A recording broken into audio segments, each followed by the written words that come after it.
Paul, dans sa prédication à Antioche de Pisidie, fait mention de David en ces termes. Or, David, après avoir en son temps servi au dessein de Dieu, acte 13, 36.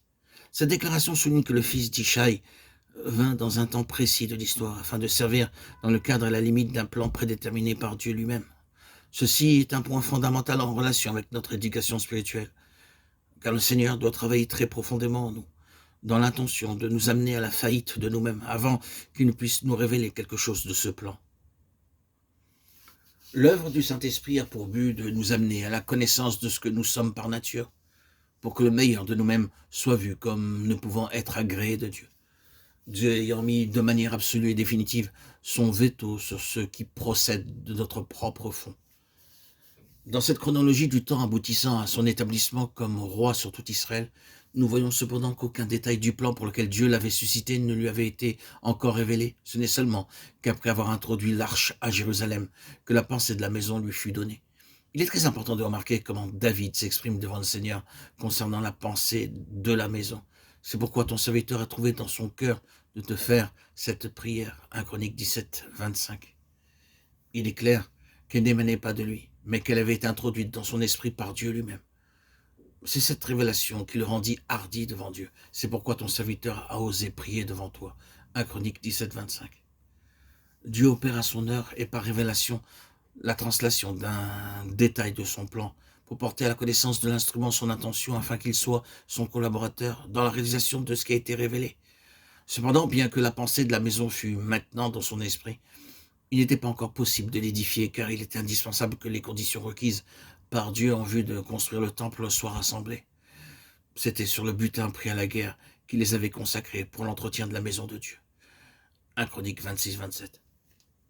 Après cette révélation concernant l'intention de Dieu touchant le temple, David combattit les Philistins, les Moabites, Hadareser, roi de Tsoba, les Syriens et les Édomites, établissant ainsi sa domination en assujettissant tous ces peuples que les juges n'avaient pas anéantis alors que Dieu les avait suscités afin d'accomplir ce qu'Israël n'avait pas fait.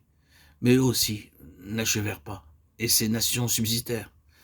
Alors David comprit par l'Esprit de Dieu que cette maison ne pouvait être édifiée tant que tous ses ennemis ne seraient pas détruits. C'est ainsi qu'il enleva à ces nations l'or, l'argent et les reins, tous les métaux précieux qui allaient entrer dans la construction de la maison de Dieu.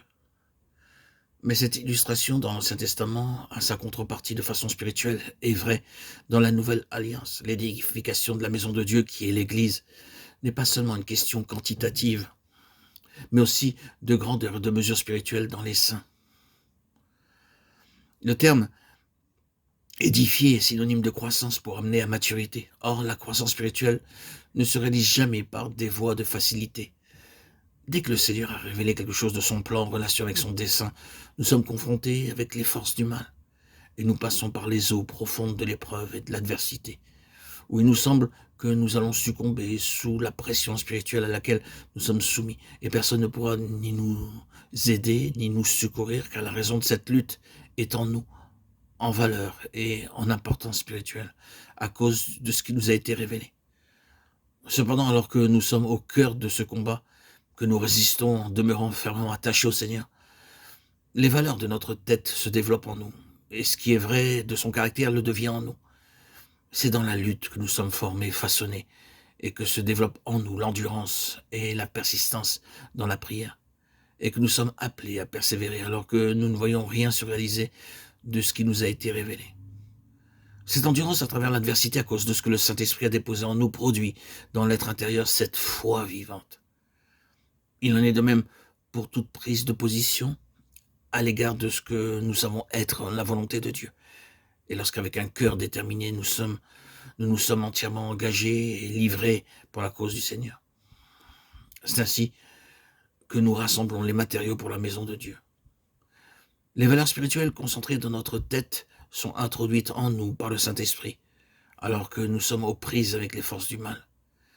Et ces valeurs acquises sont apportées dans la maison de Dieu pour son édification.